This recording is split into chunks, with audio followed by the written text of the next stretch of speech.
HighBridge, a division of Recorded Books, presents Between the Records by Julian Tepper, forward by Britt Daniel, read by Julian Tepper. To my father, this book is lovingly dedicated. Author's note. Though a work of fiction, the music created by the characters in this novel is based on the work of the music group The Natural History and their record, The People That I Meet. While you live with this book, you are encouraged to listen to that record, available on vinyl through the publisher and on all music streaming formats. Chapter 1. Hollywood Boulevard, 1987. Dad and his new wife Elena were living in a one-bedroom apartment in Hollywood. Mattress on the floor, filthy bathroom, clothes everywhere, dishes stacked in the sink. The front door opened onto an outdoor corridor overlooking a tiny fenced-in swimming pool. The other tenants were a mixed bag of Sid and Nancy's and Ike and Tina's. Adam and I had been warned not to go out onto Hollywood Boulevard, too many junkies, muggers, and prostitutes. Dad said he and Elena didn't plan on staying long, that they would get a proper apartment. You just couldn't beat that $125 weekly rate, and it was all they could afford now. In a few months, he would start seeing royalty checks from his first record, which had just gone gold, but it took time for that money to funnel through all those pipes into his account.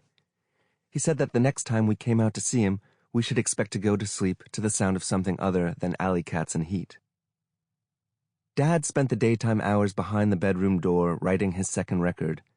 He didn't come out not to eat or stretch his legs or say hello. He had a coffee maker and perhaps a sandwich and a bottle of pills or a bag of blow in there with him. My brother and I would put our ears to the door and listen to him play, but to make sense of the unformed songs through the thick wood separating us was impossible. He was stopping and starting and picking up at odd places, rewriting words one moment and testing new melodies the next. I imagined his chest leaned over the curved upper half of his Gibson acoustic, his long black hair held back in a rubber band, a writing pad pinned between his right thigh and the guitar, his left hand up on the guitar neck, a pick between his teeth and a pen behind his ear, and a tape recorder on the desk just in front of him.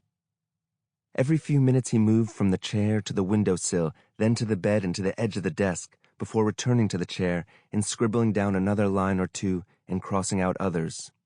He smoked a cigarette and listened back to the tape, recorded a new version of the same track, and then moved on. At the end of a day, he emerged looking worn out, unwell. This evening, after yet another full day of writing, his fourth since our arrival 5 days ago, Dad went straight from the bedroom, out the front door, had a swim, came back, showered, put on a bathrobe, and then dropped down onto the couch and began staring at the television. He put his arm around my older brother. "How's it going, Adam?" "You're bored," Dad said. "Yeah." "You too, Jules?" "What? You're bored too?" "Yes." "Well, that's great," he said, "so you're both bored." Our attention shifted back to the television. Bugs Bunny. Dad, skinny and strung out, red-eyed, began accusing us of a failure of imagination. There was a pool outside, he shouted. The sun was shining. If he were our age, he would have spent the whole day in that pool, under the sun, and he would have been happy about it too. Did we know what our problem was? We were spoiled. We got everything we wanted from our mother, and we didn't know how to appreciate anything. Fortunately, Elena came out of the bathroom and started to defend us.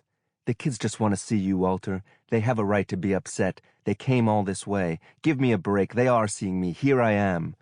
Dad held his hands out to the sides. "They were in the pool all day. It's 6 o'clock, Elena said. They want to do something else, something with their dad. I know, you want to go spend my last $100 on dinner, a dinner you won't even appreciate because you don't appreciate anything. Calm down, you're freaking out and you're making things worse." "Oh yeah, am I? Just get out of here, Walter. Come back when you've pulled yourself together." Dad only had to be told once. He put on his leather jacket and slammed the door behind him without a word. Elena didn't run after him. She took a seat on one end of the couch next to Adam, shaking her head. Her husband, our father, was crazy, she said. He had no self-control. He wasn't good at saying what he needed. It was idiotic, childish. Now he was out there on Hollywood Boulevard, furious, in pain. Elena was 24, from Stockholm. She had been in the country for just over 2 years and married to our father for 7 months. They had met on the dance floor of an LA nightclub. That had been about a year ago, while Dad was out here recording his first album at the Capitol Records building. On his return to New York, Mom had found Polaroids in Dad's suitcase, and one marriage ended, making room for the next. Elena's two front teeth, a gap between them, were set slightly forward because she still sucked her thumb. Her long blonde hair was up in a ponytail, and she had bangs. She wore a black t-shirt, sleeves torn off and bottom cut to expose her navel. She had on a pair of white underwear, but no pants, and her legs were crossed. Like our own mother, Elena didn't wear much around the home. Sometimes you had to look away, but now she was staring straight at us. He loves you guys. You know that, right? He feels bad that he can't spend more time with you. He doesn't want to fail you, so he gets upset when he sees you're not happy. And of course he feels a lot of pressure about the second record. He wants it to be great. I hate him, Adam said. No, you don't, I told him. I didn't want to think it was possible. No, I really do. I hate him. Stop saying that, I said. Just then, Dad returned. He didn't speak but stalked into the bedroom and swung the door shut. The tension in the dead quiet room was enough to make me sick. I heard Dad's guitar knock against wood, perhaps the desk or a chair leg. He strummed for about 20 seconds before cursing. Fuck! Unbelievable! I grimaced. Adam lowered his head. But Elena wasn't going to put up with this. She went into the bedroom, and then they were arguing. She said he had 2 minutes to pull it together, or else she was sending us home to New York, and she was going to a girlfriend's apartment for the rest of the week. But Dad was unreachable. He was shouting, as if he were trying to hit the back row of an arena with his voice, that we should go back to New York, and Elena should go to a girlfriend's apartment, and that would be fine by him. To emphasize his point, he kicked the bedroom door, and we saw it shake from our seats on the couch. I could feel myself ready to cry, and I turned to my brother, saw the rage building behind his dark eyes. He said, "Come on, let's go." I followed Adam down to the pool. We sat side by side on the diving board with our feet in the water and discussed going home early. Was it an option? Could we go? Tonight? What did it cost to change a plane ticket? Was Mom even in New York? Or was she away with her boyfriend? Maybe we could go to New Jersey and stay with Dad's parents. We couldn't remain here. That was impossible. We have to protect each other, I said. We will, my brother answered. Promise me. I promise. All of a sudden, Billy appeared. Uncle Billy, we called him. Billy Andrews. He and our father were old friends, songwriting partners. Dad had played bass in Billy's band, and together they had written Up in the Sky, which became a hit for Billy, who performed it, as well as Dad, its co-author. The song had peaked in the top 10 and earned a Grammy nomination. We weren't sure what Billy was doing here. We hadn't been told he was coming, but he picked me up, chortling, "Booby, baby, oh baby, booby," as he embraced me, then threw me over his shoulder before tossing me in the pool. Adam outweighed me by 20 pounds, but Billy swung him under his arm too, squeezed his head to his chest, and then lobbed him into the water. Billy, surely high on cocaine, couldn't believe how big we'd gotten. The last time he'd seen us, he said, was back on 94th Street. "And Adam, baby, you were naked, I remember, and you had my new LP in your hands, and you were covering up your privates with the album sleeve, which was real cute, yeah. And Julie, baby, you were sucking on your mama's tit. God bless the Lord, God bless him." Billy kneeled down and said that he thought of us as his own baby boys, and we could always count on him for anything we ever needed, and that we should spend more time together because life went too fast, and he couldn't stand to think that the whole thing could pass us by without the three of us having more time together. Billy had long brown hair, light eyes, a 5 o'clock shadow, and he wore blue jeans and a brown suede vest with a white t-shirt underneath. He was thin but built, and he waved his arms around to emphasize his excitement, no longer about the fact that we were seeing one another for the first time in 5 years, but because the world and God and love and Los Angeles and my father and Elena and the sky and the air and the universe was a gift that we had to celebrate right now. You know what I'm saying, babies? You hear your Uncle Billy? God, your dad and I are going to write some hits this week. That I know. Billy's been at his piano all day writing songs like you never heard before. I'm talking James Brown and Stevie Wonder and John Lennon stuck their golden hands deep down into my belly and sent a message to me that went right through my hands and up into my head, and I started to sing, and wham, bam, thank you, ma'am, we are back. You know I love you, don't you? You know Billy loves you. Oh, God, you two are beautiful. You are my beautiful boys. Adam and I stared up at Billy from the pool, our hair in our faces, ears clogged with water. Billy threw each of us a towel and told us to dry off and take him up to the apartment because he had big news to tell our father. Any fears about what was happening between Dad and Elena were vanquished. Billy was too powerful a force. His presence shone too brightly. His enthusiasm was larger than any conflict. And we followed behind him, jogging up the stairs. Billy threw open the door. The apartment was quiet. "Anybody home?" Billy shouted. He looked back at us, grinning. "Where's my hitmaker? Where's my second wife? Come on, kids, get out here and give me some love. I'm about to make you wish you could live forever." Dad stepped out of the bedroom, his eyes small and corrupted by mania. Elena walked just behind him, her face red from tears and blonde hair disheveled. But Billy was too disposed to joy, and yes, high on drugs, to let anything spoil his good feeling. "Baby, baby, baby, baby. Oh, my babies look so sad, and I don't care if you think you're face to face with the end of the world, but you guys have got too much love in your hearts and too much beauty in your souls to let the pain take over and get the better of your minutes here on God's earth." "Billy, please," my father said. He was at the fridge, drinking from a liter of orange juice. "Not now." "Not now, Walty? Not now?" Billy held his hands out towards my father. "Baby, you got a beautiful wife, and you got your holy, holy children, and the day is growing old, my friend, and we got to get on with the lovin', 'cause there ain't no encore in this game. Now what in the world could be tearing you boys and girls up like this, that you can't find the glory of this day in your heart? Give it to me. Tell Billy. Tell him. Let him know. I want to hear what hurts. I gotta know what hurts you so bad inside that the tears are running down from your sweet, sweet wife's eyes." Dad said, "Billy, this is not the time, okay? Okay, you say? Okay? No, booby, no, no, no, no. I need love. I need you to give me the Walty Newman love I come for. Okay? You got to take the time now to clear the black from your heart and find the love. Now, would it help if I told you I've been on the phone all day with Polydor?" The label had released Billy's last 2 records. "And they want another album, and that I need Walty N, my hitmaker, to testify with a cut or 2 or 3. Baby, we gotta get down and make love tonight. I want to have a song on their desk by Monday. I'm working on my record, Billy. I don't have time." Billy brought his hands through his hair, blew air out his mouth, then stared, first at Elena, then at me and Adam, a long stare that asked each of us to question whether this was my father or some imposter. Then, as if he were working out the chorus of a song, he said, "Oh, baby, baby, baby, baby, baby, baby, baby." Billy dreamed big.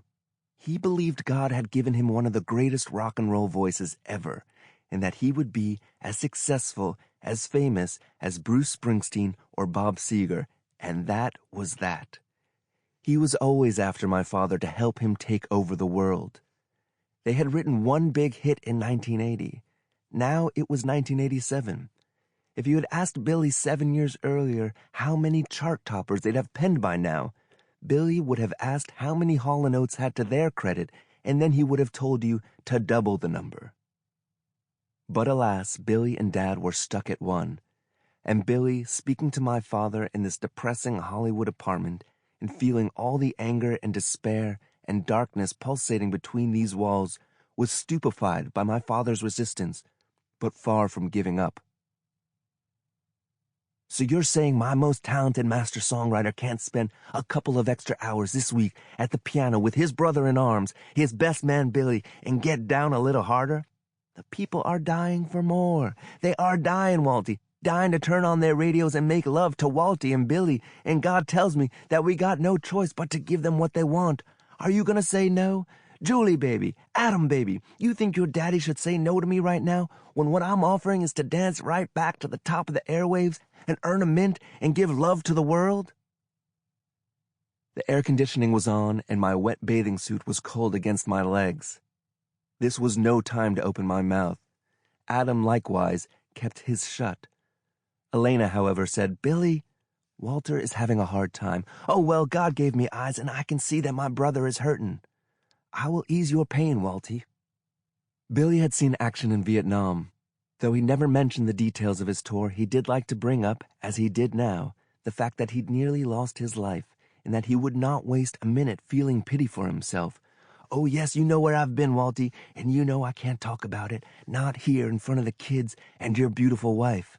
But we cannot waste our time in this world. Any minute could be our last. We've got to do what we've been put here to do, and for you and me, that's write great songs. Come to me, Walty. Don't say no. I need you, and you need me. Now let's bring it on home." Dad didn't say yes, but Billy had shaken him from his black dog mood, gotten him to smile. Dad said, "You're out of your fucking mind, you know that?" "I do know that, Walty, but that's why Billy's one of the special ones, damn it. I love you so much, Walty. I love your boys, I love your wife. I'm crazy and in love with all of you so much it makes me want to cry and sing and write hit songs. Right now, I think it's time we go eat some cheeseburgers. Your kids look hungry." We went to a diner on Sunset and took a booth in the back with windows facing a dumpster. Billy told the waitress we were definitely going to need a plate of French fries right away, and a couple of chocolate milkshakes, and that these boys, that is Adam and I, were from New York City. In L.A. for a little fun. He was laughing and pointing and shooting knowing looks at the waitress as if they had a history, but the waitress was unimpressed or didn't care, and she asked if we still needed menus. Billy, slapping his hands to the table and gazing deeply into Adam's eyes, then mine, shook his head and said 5 cheeseburgers, medium rare would do, but to hold the lettuce and keep any coleslaw that might come on the side as far from the table as she could. "Thanks, darling, you have a gorgeous soul." The waitress was over 60. Her eyeshadow was the orange of a smoggy L.A. sky at sunset. Her hair was white and heavily curled, and her lips looked like they'd pulled on over 100,000 cigarettes. She flipped her pad closed and gave Billy a wink. Billy returned the gesture and said, "Billy loves you." Then he turned to Dad and began to tell him how much he missed him, and that he'd been writing more songs than ever. Tunes were spilling out of him, fully formed, with words and melodies and piano lines, but that he was hearing Dad's voice in the room with him, those harmonies that Dad would have to add to the tracks, in particular to the chorus of a song called Memory Repeats. Billy began to sing the part right there at the table. Memory repeats. Da-day, da, da. And Walty, you go.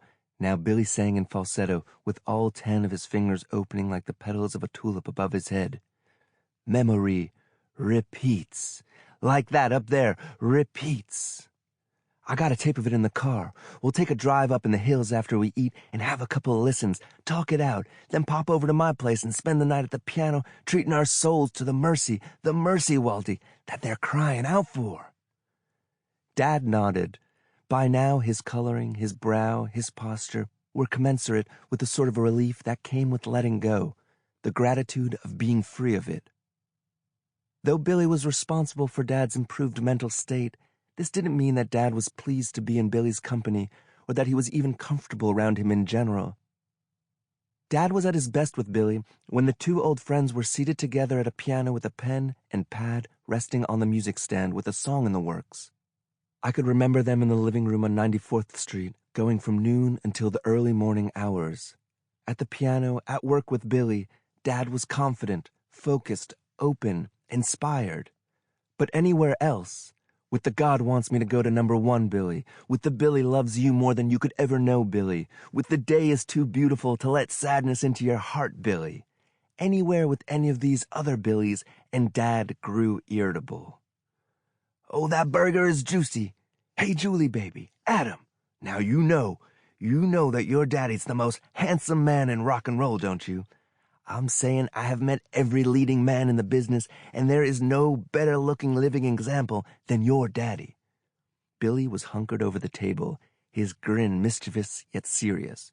"Now, Elena, you cover up your ears if you have to, but the boys have got to know this about their daddy, okay? Boys, I'm telling you, more women have fallen in love with your daddy than any man to grace a stage, including Elvis Presley, and that's the truth.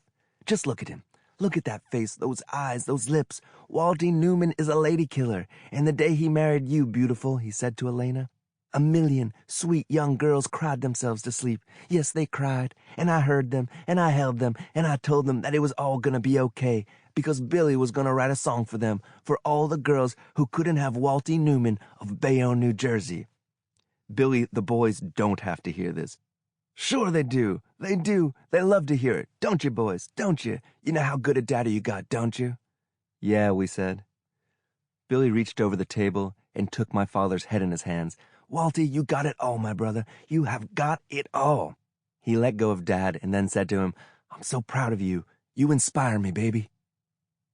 Dad went off with Billy after dinner, who knows where.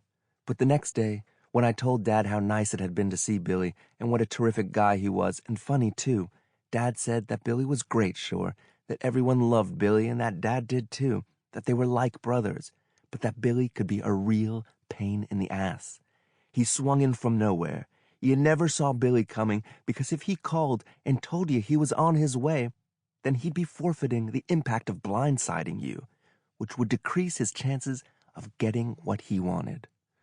That's right, he was never there just to say hi and give you an hour about what he had been up to since the last time and to find out about your life.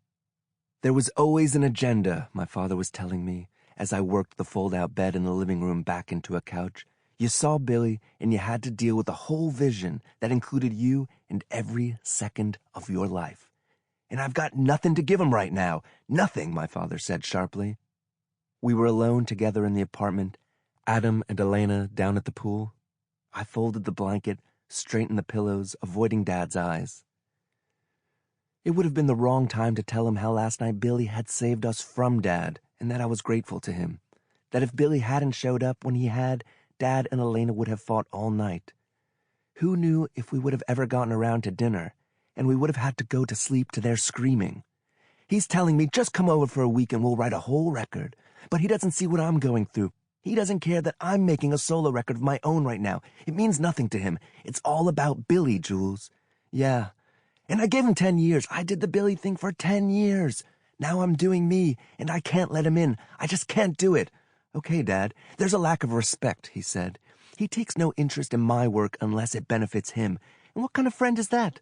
I mean, I don't even know if he ever listened to the first record. He might have put it on, but I mean, did he really listen? I doubt it. He had no comments whatsoever about any of it, and it's just unbelievable, because I've supported him so long. I have dug in so hard to his music, written so much of it with him, and know it all so well. But there's no reciprocation, Jules. It's just all about him. And you know, music's not like that. Sure, you're competing with your peers, but you're also in it together, and you want to know what everyone's making and, if possible, let it inspire you. But not with Billy, at least not when it comes to me and my solo career. Maybe he's threatened I'm going to outdo him. As far as I'm concerned, that's no excuse. He says he loves me. Well, he's got to love me when I'm doing better than him, too. He's got to champion me, just like I do him. We went to Ralph's to buy a loaf of bread and a dozen eggs. I was following Dad through the grocery store, and I could tell he was lost in the aisles, distracted, almost happily, talking about the pain and fear and confusion of a person who goes out and seeks the acceptance of all people, who cannot bear to be disliked by anyone, cannot tolerate it, and will try to take down in the eyes of others any person who does not or cannot be made to love him. But Billy was the performer, Dad was saying, always turning it on. If he was on stage, he was throwing roses to the girls in the front rows, confessing his love for them and their city, from down on his knees, and begging after the second encore to never let the night end, because it was going to hurt him too much to say goodnight. And if he was having a meeting with the heads of Polydor, he was swiveling in his chair, rolling his shoulders, and snapping his fingers in time with a song he was making up right there on the spot, and then telling those executives about how lucky they were to have a voice like his on their label, and how the good Lord had blessed Billy by bringing them together so that his voice could get to the people. And if he was in your mother's living room, he was telling her that she was the most beautiful woman he had ever seen in all his life, and that he'd like to move right into her house if she'd let him, because there seemed to him no better place to live in the whole wide world. Even the guy washing his car would have been asked what he was doing shining windshields when he was handsome enough to be a Hollywood star. The routine was practiced, but it was genuine. It came from a real place inside him. Becoming that person was so natural for Billy. Dad said so now. not without adding, however, that a part of it was shtick, a game that Dad was not willing to participate in. "But I worry about Billy, Jules. I do," he said breathlessly. "You look at him and you think he's having the best time, that life's so good for him, but he's in a lot of pain, a lot of pain." "Is he, Dad?" "Yes. Anyone who expends that kind of effort trying to make everyone love him is destroyed inside." 17 years later. Chapter 2. Woodstock, New York, January 2004. We were two brothers in pursuit of dinner. What subject might fill the minutes of our half-mile walk? Did the darkness and cold make it hard to get hold of conversation, or was it the wounded expression on Adam's face, the tensely shaped eyes, the stooped posture? My expectation upon entering town, with its bakeries, music shop, grocery store, ice cream parlor, and restaurants, was that Adam and I would soften to one another, that the sight of commerce and human activity would lighten the mood. We entered the supermarket, passing through bright, uncrowded aisles that could put you anywhere in the country. Men in white coats stood behind the deli counter, these classic figures weighing sliced meat on scales. We decided on hamburgers. Adam did the ordering. The butcher, substantial mustache, eyes hidden under a soft white cap, wrapped the ground beef in brown paper, taped it, slapped a price tag on it, and handed the package to Adam. The total was $8.52. At the checkout, I paid with a credit card, my only means of payment, with close to nothing in the bank, and we exited the store. I gotta tell you, Adam, after 2 weeks up here, I'm starting to think that having to squeeze the writing in between 1,000 other demands is better. Not for everyone, but for you, absolutely yes. You come into your apartment from one thing, and you've got 38 minutes before you have to get on to the next, and so you grab your guitar, open your notebook, hit record on the tape recorder, and go. With the commercial strip now behind us and the road firmly rural, Adam said, "Jules, I've been thinking about writing songs another way." "Which way is that?" He said, "One where they develop slowly." "Develop slowly?" "Yes." "You think they'll be better?" "Maybe." We turned onto the driveway. The house was another 200 feet off, and the light from the kitchen window guided us through the darkness. Adam, broad shoulders rounded against the cool air, size 13 boots negotiating the icy road, began describing the kind of song that a person heard and disliked the first time, but came around to. "What about it makes this possible? Is the song constructed in a way that hides its value, like a person whose best character traits remain hidden for a while?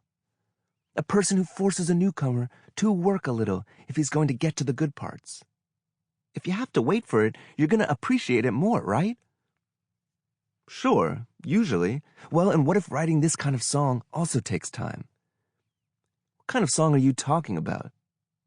"I'm talking about one you develop piece by piece, giving every moment the chance to live for a while before being shaped and brought down into form. You don't say things like, 'I need a bridge here, now goes the chorus, how about an intro?' You're never even thinking about the song as if it's missing something. Everything develops naturally." "Okay, Adam, well, and maybe if you do this, if you write this way, what you have at the end is a far more generous and interesting song for both the writer and the audience."